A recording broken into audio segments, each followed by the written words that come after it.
2024 সালের 22শে জানুয়ারি অযোধ্যার নবনির্মিত রাম মন্দিরের প্রাণ প্রতিষ্ঠা করেন নরেন্দ্র মোদী।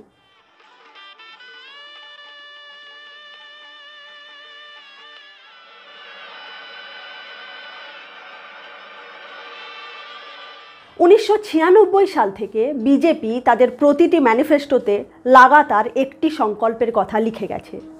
সেই সংকল্পটি হলো অযোধ্যাতে রাম মন্দির নির্মাণের সংকল্প। গত লোকসভা নির্বাচনে অর্থাৎ 2019 সালের নির্বাচনে বিজেপির যে ম্যানিফেস্টো ছিল, যার নাম তারা দিয়েছিল সংকল্পপত্র, তাতেও এই রাম মন্দির নির্মাণের কথা বিশেষভাবে উল্লেখ করা ছিল।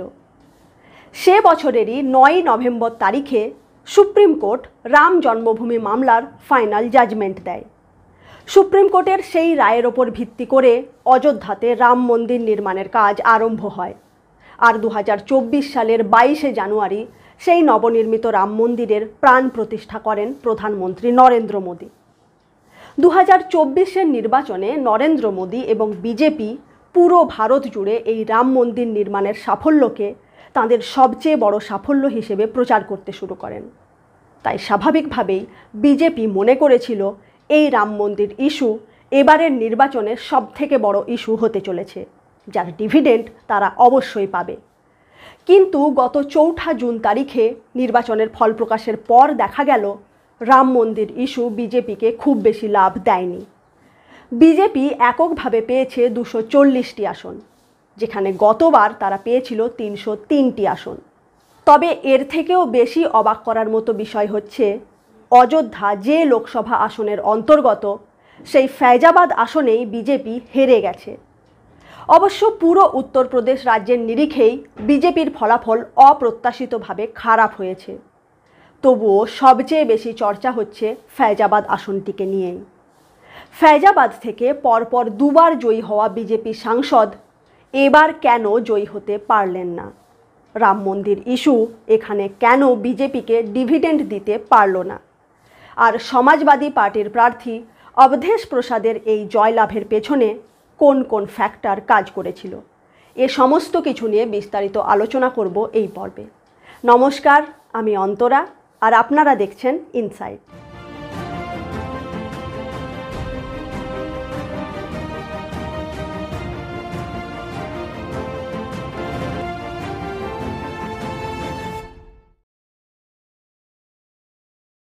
উত্তরপ্রদেশের অযোধ্যা ডিভিশনের অন্তর্গত ফৈজাবাদ জেলার মধ্যে পড়ে ফৈজাবাদ লোকসভা আসন। এই লোকসভা আসনের মধ্যে রয়েছে 5টি বিধানসভা আসন। আসনগুলি হচ্ছে মিল্কিপুর, দরিয়াবাদ, বিকাপুর, রুদালি আর অযোধ্যা। এবারে লোকসভা নির্বাচনে ফৈজাবাদ আসন থেকে যিনি জয়ী হয়েছেন, সেই অবধেশ প্রসাদ ছিলেন মিল্কিপুরের বিধায়ক। 2022 সালের বিধানসভা নির্বাচনে এই মিল্কিপুর আসনটি থেকে সমাজবাদী পার্টির হয়ে তিনি জয়লাভ করেছিলেন। বাকি 4টি আসনে জয়ী হয়েছিল বিজেপি। গতবারের লোকসভা নির্বাচনে অর্থাৎ 2019 সালের নির্বাচনে ফৈজাবাদ আসন থেকে জয়ী হয়েছিলেন বিজেপি প্রার্থী লাল্লু সিং। তার আগের লোকসভা নির্বাচনে অর্থাৎ 2014 সালের নির্বাচনেও এই ফৈজাবাদ আসন থেকে তিনিই জয়ী হয়েছিলেন। তাই এবারের লোকসভা নির্বাচনে বিজেপি মনে করেছিল লাল্লু সিং পুনরায় এখান থেকে জিততে চলেছেন এবং লাগাতার 3বার জিতে তিনি জয়ের হ্যাট্রিক করবেন। কারণ অযোধ্যাতে নির্মিত সুবিশাল রাম মন্দির, চওড়া রাস্তা, নতুন এয়ারপোর্ট সহ পুরো অযোধ্যা শহরের আধুনিকীকরণ, এ সমস্ত কিছু নিশ্চয়ই তাঁর জয়ের পথকে আরও মসৃণ করে দেবে। বিজেপির শীর্ষ নেতৃত্ব, এমনকি বেশিরভাগ রাজনৈতিক বিশ্লেষক পর্যন্ত বিশ্বাস করতে শুরু করে দিয়েছিলেন যে অযোধ্যা সহ পুরো ফৈজাবাদ লোকসভা কেন্দ্রের আমজনতা ভোট দেওয়ার সময় নিশ্চিতভাবে বিজেপি বাদে অন্য কোনো দলকে ধর্তব্যের মধ্যেই আনবে না। কিন্তু গত 4 জুন তারিখে যখন নির্বাচনের ফল প্রকাশ হয়, তখন দেখা যায় ফৈজাবাদের সাংসদ লাল্লু সিং সমাজবাদী পার্টির প্রার্থী অবধেশ প্রসাদের কাছে 54,567 ভোটে পরাজিত হয়েছেন। এই ফলাফলে বেশিরভাগ মানুষই বিস্মিত হয়েছেন। এমনকি বিজেপিপন্থী অনেকেই এই হারের দায় অযোধ্যাবাসীদের ওপরেই চাপিয়েছেন। অযোধ্যাবাসীদেরকে বিশ্বাসঘাতক অবধি বলতে শোনা গেছে। কিন্তু নানা দিক থেকে পর্যালোচনা করে দেখলে এই হারের পেছনে অনেক কারণ চোখে পড়বে। নানা ফ্যাক্টর একসাথে মিলে বিজেপির হারের পথ প্রশস্ত করেছে। যেমন দেখুন, সমাজবাদী পার্টি এই ফৈজাবাদ আসনে প্রার্থী নির্বাচনের ক্ষেত্রে নানাভাবে ক্যালকুলেশন করে এমন একজনকে এখানকার প্রার্থী হিসেবে দাঁড় করিয়েছিল যিনি অনেক বেশি ভোট পেতে সমর্থ হয়েছেন। প্রথমেই বলে দিই, উত্তরপ্রদেশে কাস্ট ইকুয়েশন বা জাতিগত সমীকরণ নির্বাচনে একটা বড় ফ্যাক্টর। এখানে কাস্ট এবং কমিউনিটির একটা বিরাট প্রভাব রয়েছে। এবারের নির্বাচনে ফৈজাবাদ লোকসভা আসন অসংরক্ষিত আসন হওয়া সত্ত্বেও সমাজবাদী পার্টি তপশিলি জাতির অন্তর্গত পাশি কমিউনিটির সদস্য মিল্কিপুরের বিধায়ক অবধেশ প্রসাদকে প্রার্থী করে। এদিকে সমাজবাদী পার্টির যারা কোর ভোটার তারা মূলত যাদব এবং মুসলিম কমিউনিটির অন্তর্গত মানুষ, আর ফৈজাবাদের মুসলিম জনসংখ্যা 16%-এরও বেশি। অপরদিকে এখানকার প্রায় 24% মানুষ তপশিলি জাতিভুক্ত মানুষ, অর্থাৎ এসসি ক্যাটাগরির মানুষ, যারা মূলত বিএসপির কোর ভোটার। আবার এই এসসি ক্যাটাগরিভুক্ত মানুষ অর্থাৎ দলিতরা কখনোই সমাজবাদী পার্টিকে ভোট দেওয়ার পক্ষে বিশেষ উৎসাহী ছিলেন না, কারণ সমাজবাদী পার্টি হচ্ছে মূলত যাদবদের পার্টি। তবে এবারের নির্বাচনে সমাজবাদী পার্টি কংগ্রেসের সাথে জোট করে নির্বাচনে লড়ার সিদ্ধান্ত নেয়। কিছু সংখ্যক দলিত ভোটার কংগ্রেসের পক্ষে আগে থেকেই ছিল, তাই সমাজবাদী পার্টি যখন কংগ্রেসের হাত ধরল তখন দলিতরা, যারা এতদিন বিএসপিকে ভোট দিতেন, তারাও এই জোট প্রার্থীকে ভোট দেওয়ার ক্ষেত্রে খানিকটা ভরসা পেলেন।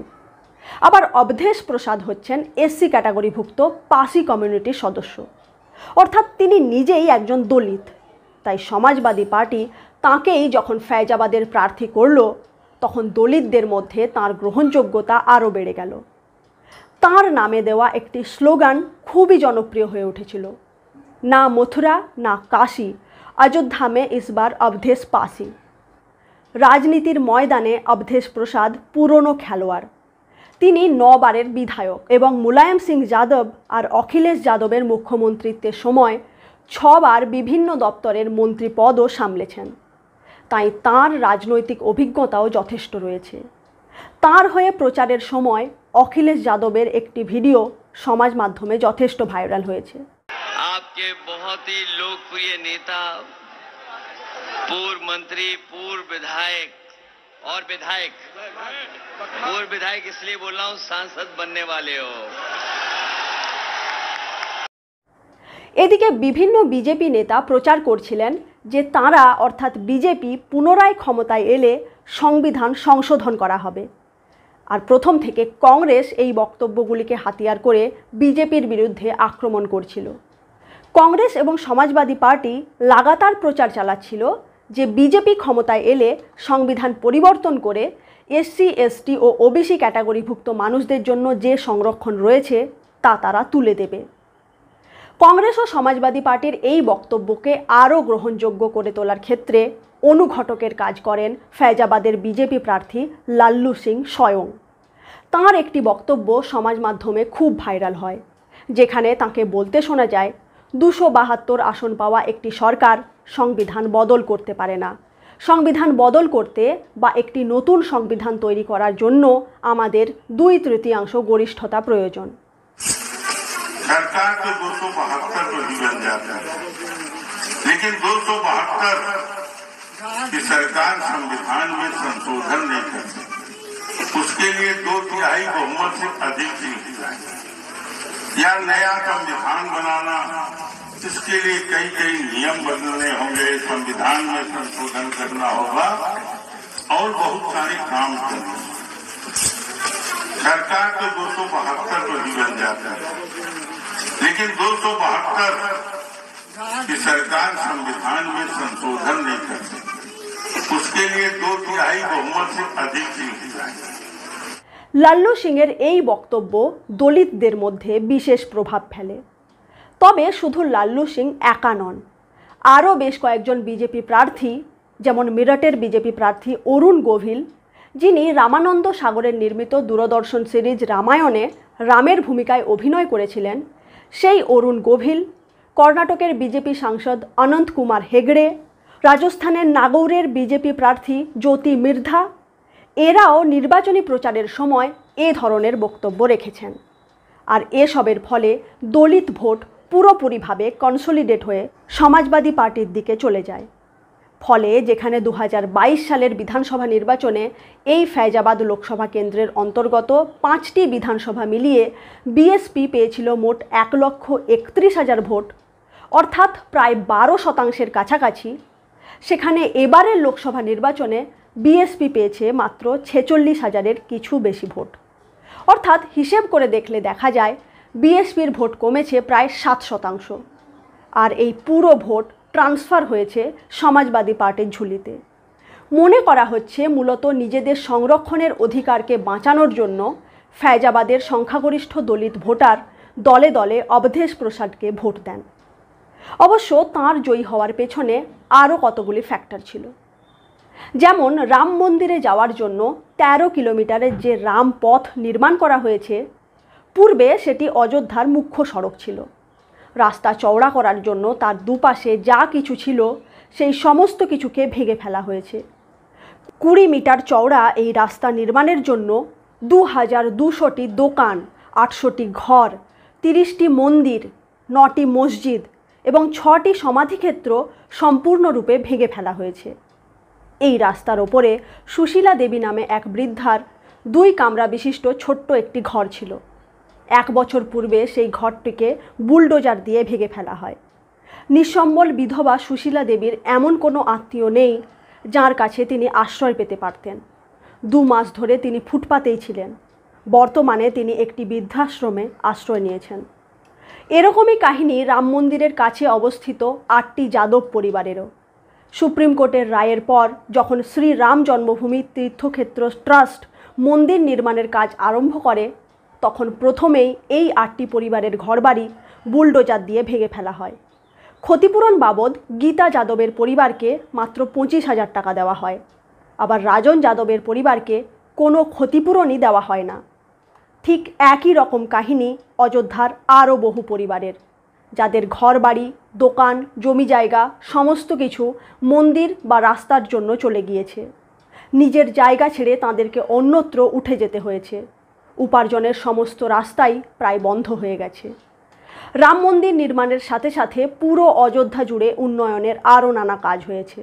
সেসবের জন্য ব্যাপক হারে স্থানীয় বাসিন্দাদের এবং ছোট ছোট দোকানদারদের উচ্ছেদ করা হয়েছে। রামপথ বা পঞ্চকোশী পরিক্রমা মার্গের দুপাশের জমি নামমাত্র দামে কিনে তা বড় বড় ব্যবসায়ীদের হাতে তুলে দেওয়া হয়েছে। আর যাদেরকে উচ্ছেদ করা হয়েছে, ক্ষতিপূরণ বাবদ তাদের কেউ কেউ সামান্য কিছু অর্থ পেলেও অনেকেই তাও পাননি। আর এই সমস্ত কিছুর প্রতিফলন ঘটেছে এবারের নির্বাচনে। পাশাপাশি বিজেপির তরফ থেকে যে স্লোগান দেওয়া হয়েছিল, জো রাম কো লায়ে হ্যাঁ হাম উনকো লায়েঙ্গে, এই স্লোগানটিকেও সেখানকার সাধারণ ধর্মপ্রাণ মানুষ ভালোভাবে নেয়নি। তাদের মতে বিজেপি নিজেদেরকে ঈশ্বরের থেকেও উঁচু আসনে বসিয়েছে। বিজেপি নেতাদের এত অহংকার মানুষের পছন্দ হয়নি। অপরদিকে পুরো দেশ জুড়ে যে সমস্ত ইস্যুগুলিকে নিয়ে বিরোধীরা সরকারের বিরুদ্ধে প্রচার করেছে, যেমন মূল্যবৃদ্ধি, বেকারত্ব ইত্যাদি ইস্যু ফৈজাবাদের ক্ষেত্রেও সমানভাবে প্রযোজ্য ছিল। শুধুমাত্র একটি মন্দির করে দেওয়াতে এখানকার আমজনতার দৈনন্দিন যাবতীয় সমস্যার সমাধান হয়ে যায়নি। আর এই ব্যাপারটা বিজেপি নেতৃত্ব সম্ভবত বুঝতে পারেননি। তাই সাধারণ জনগণের সমস্যা সমাধানের দিকে নজর দেওয়ার পরিবর্তে তাঁরা কেবলমাত্র রাম মন্দিরের সাফল্যকেই বড় করে দেখাতে শুরু করলেন। তার ফলেই হয়তো ফৈজাবাদ আসনে সাধারণ মানুষ বিজেপির পরিবর্তে সমাজবাদী পার্টির প্রার্থী অবধেশ প্রসাদকেই নির্বাচিত করেছে। এমনকি ফৈজাবাদের পাশাপাশি অযোধ্যা ডিভিশনের অন্তর্গত আরও যে 4টি লোকসভা কেন্দ্র রয়েছে, অর্থাৎ সুলতানপুর, আমেঠি, বারাবাঁকি আর আম্বেদকর নগর, এই 4টি আসনেও বিজেপির পরাজয় হয়েছে। এ ব্যাপারে আপনারা কি ভাবছেন তা কমেন্টের মাধ্যমে আমাদের অবশ্যই জানান। দেখা হচ্ছে আগামী পর্বে নতুন কোনো বিষয় নিয়ে। ভালো থাকুন, সুস্থ থাকুন, ধন্যবাদ।